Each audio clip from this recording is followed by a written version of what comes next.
Welcome to our video drive-through of the Marble Springs Campground located in Ellen, Michigan. This is on US 12, just a few miles east of I-69. Here we're coming through the main entrance to the park. On the right you see campsites, and on the left is the recreation area.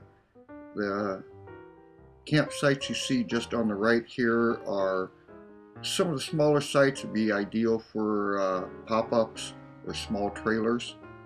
The sites that you're seeing here are fairly level. You'll need to use a few blocks maybe to get it leveled up a little bit, but they're not bad at all.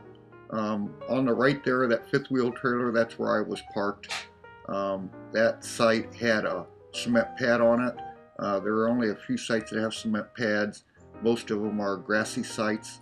All the sites do have a picnic table and a fire ring and water and 20 and 30 amp electric.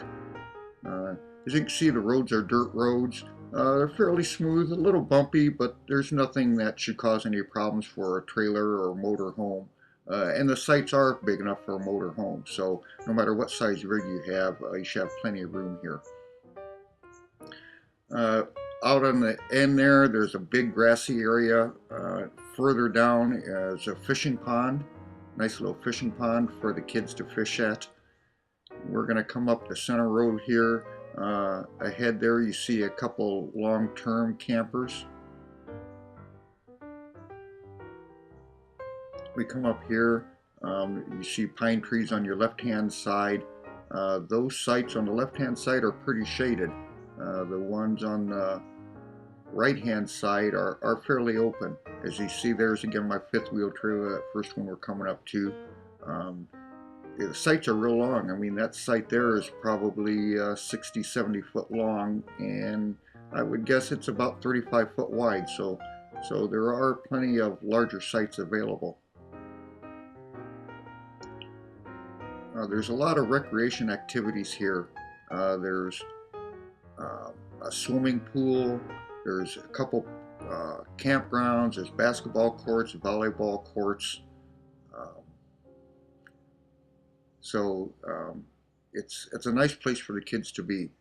We were here the middle of May. This is really still before the camping season in this area really gets into full swing. So they were still cleaning up a bit, doing some sprucing up.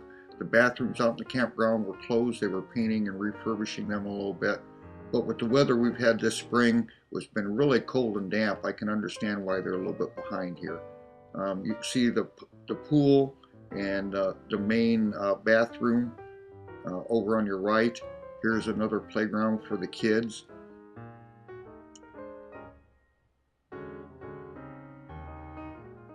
And we're coming up to some more long-term campers here. There's 80 sites in the whole campground. About 25 of them are long-term campers. They try to keep them away from the temporaries, so that's kind of nice. All the long-termers are together and the temporaries are a little bit separated from them. Now we're coming up here just in a little bit to the dump station. All the sites do have water and electric. I think I said that before. Now here's the dump station. It's not bad getting into. It was clean. They have some water for rinsing out, not potable water, but it's not bad to get into. I had no problem with my trailer. The area was real nice and clean around the dump station. But coming off the dump station, as you'll see as we get around this corner, you do have to go down a little two-track. It's not a problem. It's just a little bit more rustic than maybe some people are used to. The road wasn't rough. I had no trouble with my fifth wheel. So, and you can see they still have a little construction equipment here, and they're doing a little work yet for their spring cleanup before they really get into full swing. Well, we're coming down to the end here for our drive-through on the park. Part of it we didn't show you was another area that had almost exclusive long-term campers that was off separate from the rest of everybody else. But overall, it's a pretty nice rustic park that is nice and quiet. good sized lots, and I stayed here 2 days and really enjoyed it.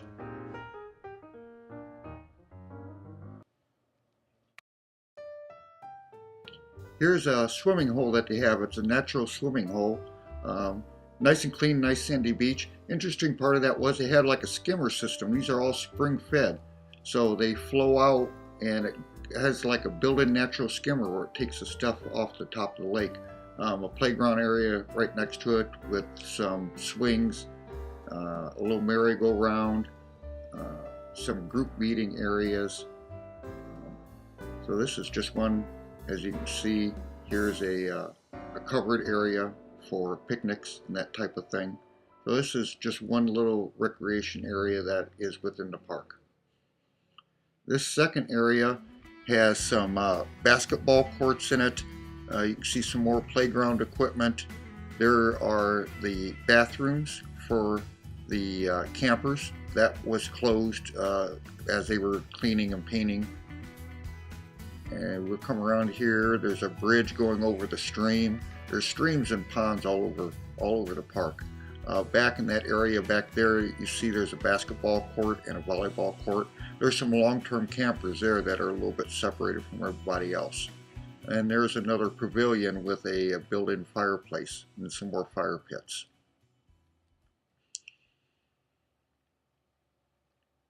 Now, this is interesting. They have teepees that they rent out. So if you want to camp, but you don't want to stay in a tent, you can actually rent a teepee. Teepees are pretty nice equipped. Those are the long-term campers there. Real nice shaded areas. There are some sunny areas too.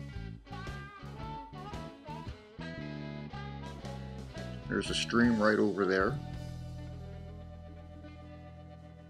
Pump house that they use. There's actually a fountain in this pond right here.